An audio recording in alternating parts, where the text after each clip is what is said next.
Hey, what's up, everybody? If you guys are tuning in on Facebook or on YouTube, welcome. Thank you for tuning in. So this is uh, the weekly um, interpersonal, di- interpersonal relationships and dynamics in recovery, um, where Lario and I discuss, obviously, as the title states, interpersonal relationships and how to navigate those in recovery. So, Lario, thank you. Welcome as well. Thanks, Um, Ryan. Thanks for participating. So, last week we did three of the four. Is that correct? Eh? Two of the four, yes. Two of the four. Okay. Do you want to do a quick recap on the two, if you remember them? Yes, 100%. I hope I will remember them. Um, all right. So, firstly, thank you everybody for tuning in and thank you for watching.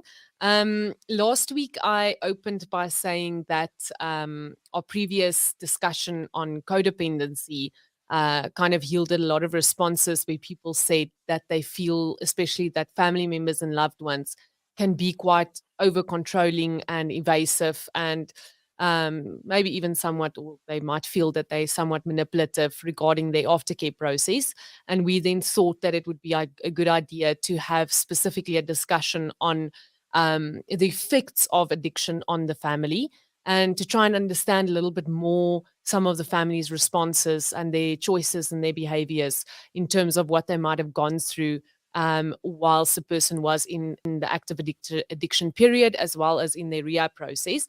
And then we started kind of gravitating towards talking about how to rebuild trust with family members after rehab. And my suggestion was is to always perceive it as a process. It's unfortunately not something that one will just mend within one session, one therapy session or in one short discussion after rehab.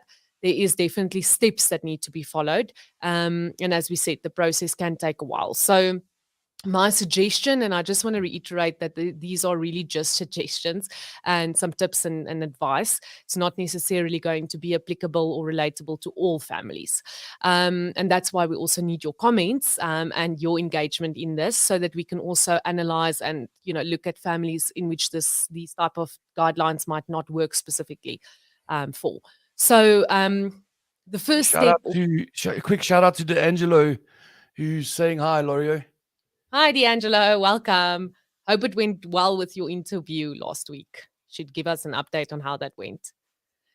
So, yes, we basically started off with step one or the first part of the process, which we said it might be good to start with an apology. And there was quite a lot of debate around that because a lot of the fellow viewers said that, they don't necessarily agree with starting off with an apology because the families don't always take very well to an apology, especially if the apology has been something that's been given several times and in several different ways and with several different scenarios. But my suggestion was in order to create a foundation, it might be a good idea to start with the apology. And I also said it's more for your own process than it is necessarily to get a specific reaction from the family. So just a few tips on the apology part of things again is firstly, no if buts or maybes. If you are going to apologize, it needs to be an apology that's not going to come with excuses or justifications. Secondly, I said it's important to maybe not start with a grocery list of behaviors that you feel you did wrong or specific scenarios. It's best to actually ask the family and give them a bit of a space to talk and verbalize what they have gone through. So the question might be something in the line of, how did my addiction actually impact you on an emotional level? Because we're not necessarily looking at practical or financial impacts, because those are technically things that can be sorted out later. It's more about what was the emotional impact of those behaviors. So that it leaves the family feeling scared or anxious or angry or sad. And then basically basing the apology on apologizing for the emotional impact rather than just the behavior. Um, then we basically moved on to the explanation part of things, where I said that following the apology. And we also spoke about managing expectations. So I'm not saying that if you hear what they have to say about how they've been impacted and you apologize for that, there will suddenly be forgiveness or understanding or common ground. That's just the first part of the process. Number two is often to debunk some myths that the family might be holding on to and to answer some of their questions. And I said it's specifically important that you try and envision yourself almost sitting back to back with your family member, and you have your drawing in front of you, which now illustrates your addiction and everything that goes with that. And they are sitting at the back with a blank piece of paper. And you kind of need to color that picture in for them so that they can understand what you've gone through, where everything started for you, what's been maintaining your addiction, what are some of your triggers, and really to make it personal, because we often speak about addiction in very general terms. But I think it's important that they know what's the personal relationship that you have with the substance, and specifically some of your personal experiences. And like I said, to give them enough time to ask questions. And as I said, this might be a very difficult part of the process because a lot of the patients will tell me, but I don't want to talk about the past anymore. I've now analyzed it from every way and corner in either my 12-step journey or in my psychotherapy sessions. I want to just look forward and move forward. But eventually, remember, I gave the blindfold example where I said, you need to consider where you left your family member the day you entered rehab, because you might have progressed and worked through your own emotions and feelings and thoughts, but they are still here, kind of, where we left them in the dark the day that you entered your rehab process. So we need to kind of go back, meet them at the same point, and try and help them understand. So it might take a lot of psychoeducation, but one of my suggestions was involving your psychologist or social worker or whomever is on your treatment team, because they can also help explain to the family members. Because I've seen a lot of the times with the explanation session, the family might respond with words like, yeah, but these just sound like excuses and we've heard this before and it doesn't make sense, because other people also go through difficult things, but they don't necessarily turn to substances to deal with them.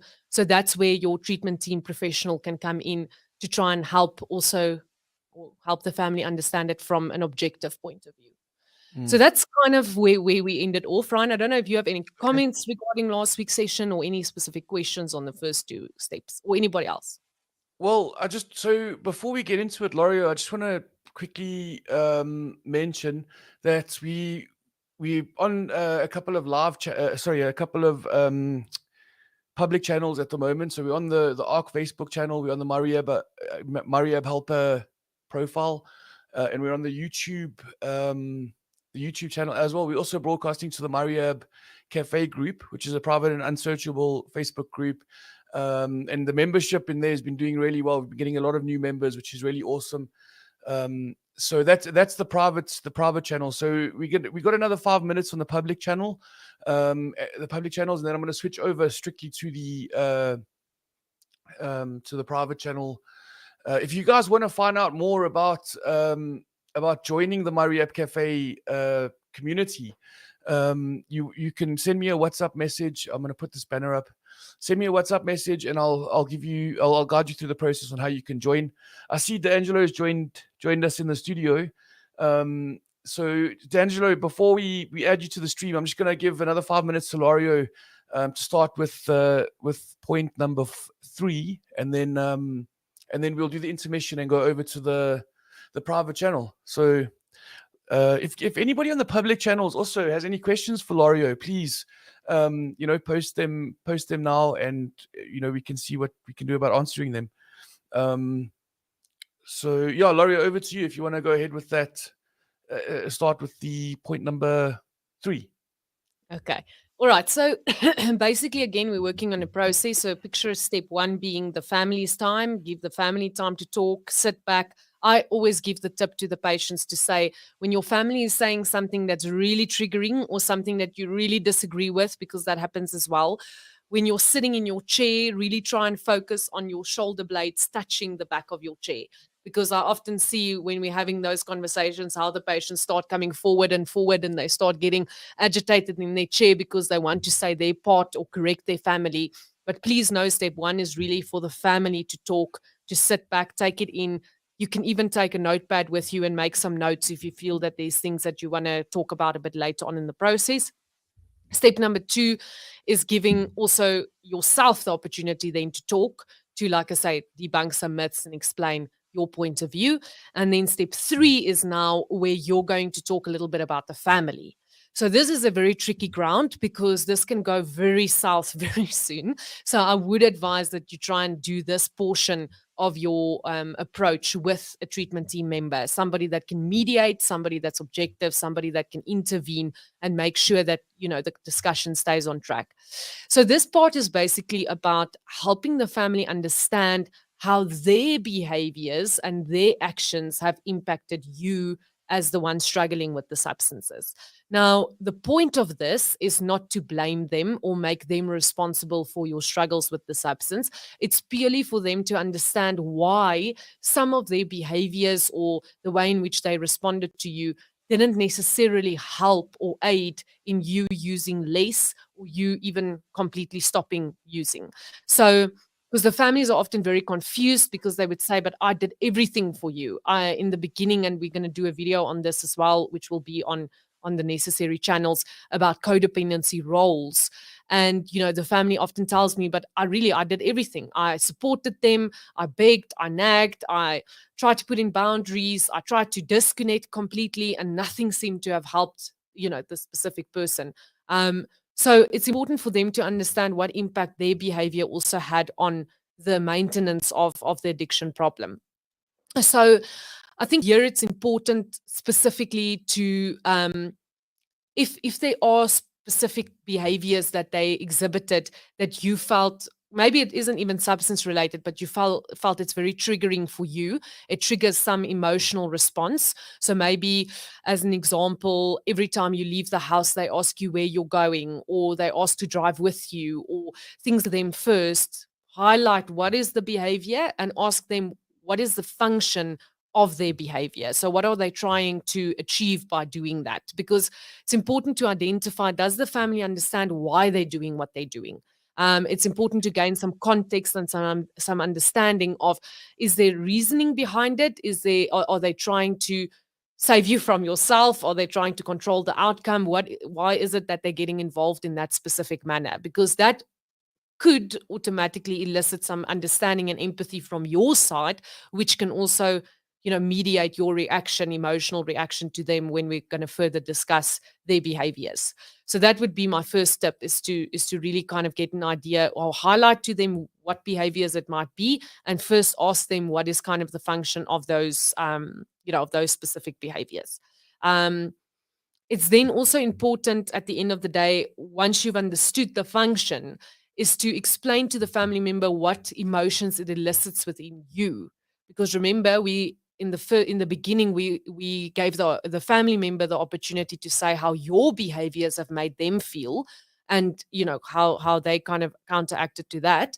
But now it's important that you get a chance to say how their behaviors is making you feel, and that takes a bit of planning. You know, at the end of the So, day, sorry, yes, Laurie, Ron. if I just I just want to say I think it's always a good idea to approach that approach that question with your family member, whoever it is that you're accountable to, from a very curious point of view. So it's like, because if you said, hey, what is the point of this, like that could be perceived as um an attack of sorts, right? So I think approaching it with a curious tone, if I can put it that way. Mm, mm.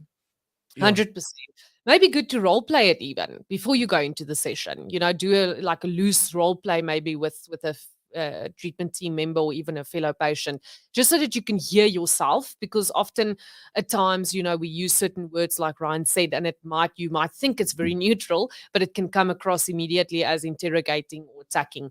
So maybe more saying something like, you know what, I'm here to understand. We're here to understand each other. There's been a lot of misunderstandings and miscommunications, and we're kind of trying here to get a sense of each other's experiences and feelings. So, if I may, I'm going to give you some of the things that have impacted me. But before I just jump to conclusions or assumptions in terms of what your intentions were, I'd really like to know. I'd really like an understanding or maybe an explanation of, why you felt the need to act in that way, or did you feel maybe that you didn't have any other choice? So I think there's different ways of phrasing it, but definitely a good point, Ryan.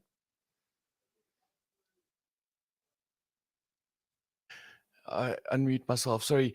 Okay, guys. So that's it for the first 10 or 15 minutes on the public channels. I'm going to switch over to the intermission, and we're going to go strictly over to the private and unsearchable Mario Cafe Facebook group. I see there's a couple of people on there that are watching and that have some questions. So everyone on the public channel, thank you very much for tuning in. If you want to know how to join the Mario Cafe group, please send me a WhatsApp. I will put my number in the comments and in the description. So yeah, see you guys soon. Cheers. Cool. Thanks, Mike.